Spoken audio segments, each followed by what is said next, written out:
आज का हमारा जो टॉपिक है वो एक बार दोबारा मैं लेकर आया हूँ वैदिक मैथमेटिक्स से।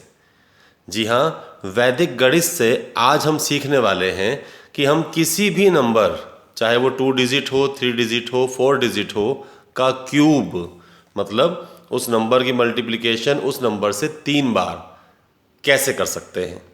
देखिए, ये विधि बहुत ही आसान है और इसकी कैलकुलेशन जब आप करोगे तो मुझे लगता है कि आपको किसी भी नंबर का क्यूब निकालने में आधे मिनट से ज़्यादा का समय नहीं लगेगा।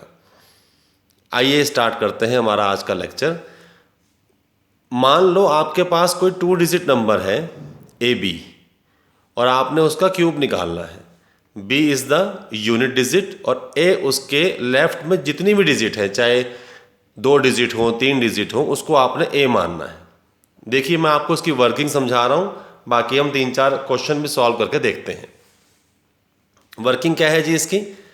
सबसे पहले आप A का क्यूब कर दो, ठीक है, सर्कल में ले लो। फिर आप यूनिट डिजिट B का क्यूब कर दो, सर्कल में ले लो। अब आप क्या करोगे? आप निकालोगे A स्क्वायर इंटू B और उसकी मल्टीप्लाई करनी पड़ेगी 3 से, इसे भी सर्कल में ले लो। अब आप निकालोगे AB स्क्वायर और इसकी मल्टीप्लाई भी करनी पड़ेगी 3 से, इसे भी सर्कल में ले लो। और फिर इसको जोड़ना वैसे ही है जैसा मैंने अपने पिछले लेक्चर में स्क्वायर के वैदिक गणित के मेथड में बताया था। आइए ज़्यादा इसमें कन्फ्यूजन क्रिएट नहीं करते, मैं आपको एक एग्जाम्पल सॉल्व करके बताता हूँ। मान लीजिए आपको क्यूब करना है 12 का, ठीक है। जब आप 12 का क्यूब करेंगे तो हम इसको तो मानते हैं B और इसको मानते हैं A, क्योंकि ये 2 डिजिट नंबर है, ठीक है। तो हमें करना क्या है जी? हमें करना है A का क्यूब। 1 का क्यूब करेंगे तो 1 ही आएगा, 2 का क्यूब करेंगे तो वो 8 आएगा, ठीक है ना। अब करना क्या है? A स्क्वायर B, 1 का स्क्वायर करेंगे तो क्या आएगा? 1 इंटू B, 2 करेंगे तो क्या आएगा? 2 1 जा 2 और 3 से मल्टीप्लाई तो 6 आ गया। अब करेंगे AB स्क्वायर। अब की बार 1 तो 1 रहेगा पर 2 का स्क्वायर हो जाएगा, 2 का स्क्वायर 4, 4 इंटू 1 इज 4 का ट्रिपल 12। जहां आपने ये 4 सर्कल में नंबर लिख लिए, इसके बाद सिर्फ एडिशन है। और एडिशन कैसे करना है कि 8 तो ऐसे का ऐसा ही रहेगा, यहाँ का 2 आ जाएगा, इसका जो 1 है वो इसमें ऐड ऑन हो जाएगा, क्या आएगा? 7, 7 का 7 उतार लेंगे और 1 का 1 उतार लेंगे। आंसर आया 1728। कितना आसान है 12 का क्यूब करना बिना 12 गुणा 12 गुणा 12 करे। अगर आपको इस मेथड में कोई कंफ्यूजन है तो मैं एक और एग्जांपल आपको समझाता हूं। मान लीजिए आपने क्यूब करना है 26 का, ठीक है। 26 में जो 2 है वो तो काम करेगा A और 6 जो है वो काम करेगा B की तरह। अब हमें करना क्या है जी? A का क्यूब। A का क्यूब क्या आएगा जी? 8। B का क्यूब, 6 का क्यूब क्या होता है? 216। ये तो मुझे उम्मीद है आपको पता होंगे कि 6 का क्यूब क्या होता है। अब क्या करने वाले हैं? अब हम A स्क्वायर करेंगे। A स्क्वायर मतलब 2 का स्क्वायर, कितना होता है? 4। उसकी मल्टीप्लाई करेंगे 6 से, 4 इंटू 6 24, 24, 24 का 3 टाइम्स करना है तो यहाँ आएगा 72। ये कोई खास मुश्किल कैलकुलेशन नहीं है।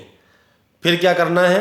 B स्क्वायर A, 6 का स्क्वायर 36 इंटू A मतलब 2, कितना आया? 72। 72 की फिर 3 से जब आप मल्टीप्लाई करोगे तो क्या आएगा? चांस की बात है कि यहाँ भी 216 आ गया, ठीक है। अब फिर इसको वैसे ही जोड़ना है, कोई मुश्किल नहीं। यहाँ का पहले 6 आ गया, ठीक है ना। ये बचा 21, इस 21 को इसमें जोड़ दो।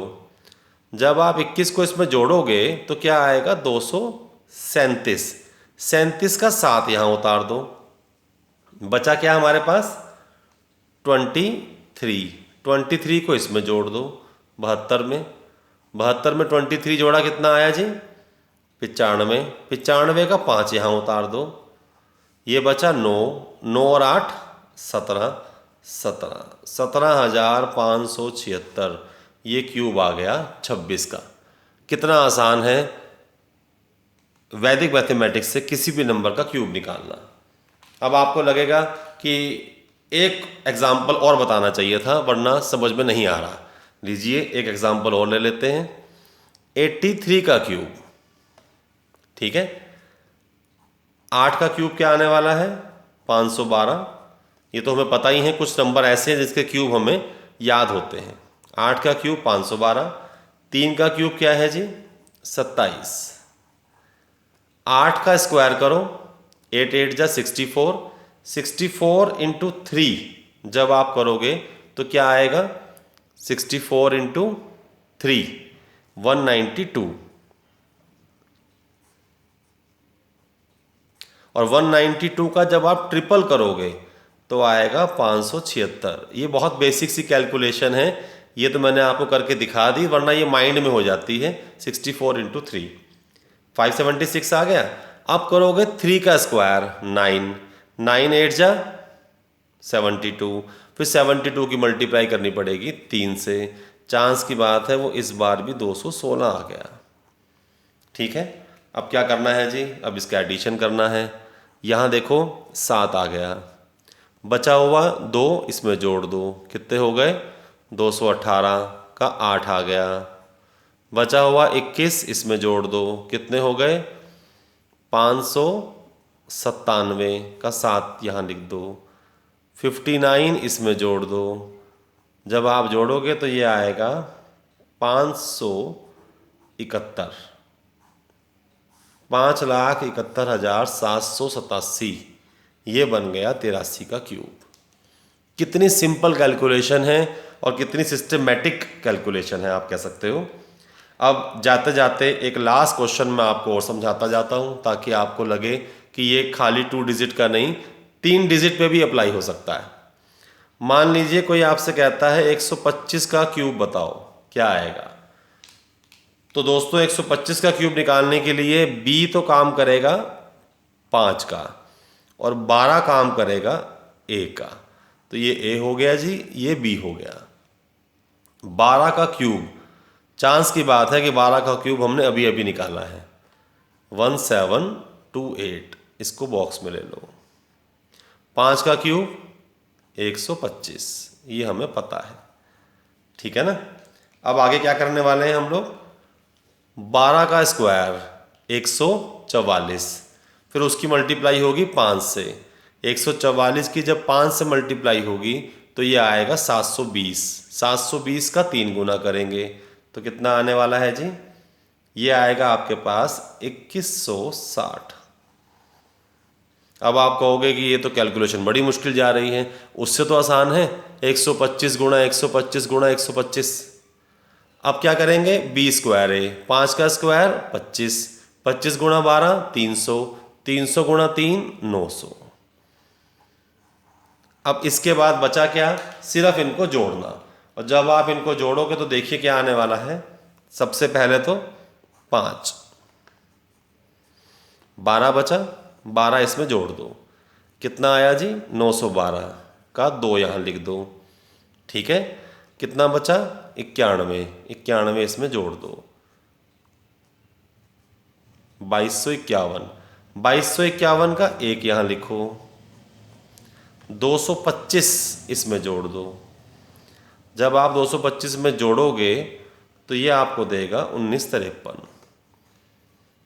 1953 125 इज द क्यूब ऑफ 125। तो दोस्तों आपको ये टेक्निक वैदिक मैथमेटिक्स से जो मैंने आज आपको समझाई है कैसी लगी, ये कमेंट सेक्शन में जाके मुझे ज़रूर बताना। प्लीज़ मेरे चैनल को सब्सक्राइब कीजिए, शेयर कीजिए, लाइक कीजिए। बहुत बहुत धन्यवाद।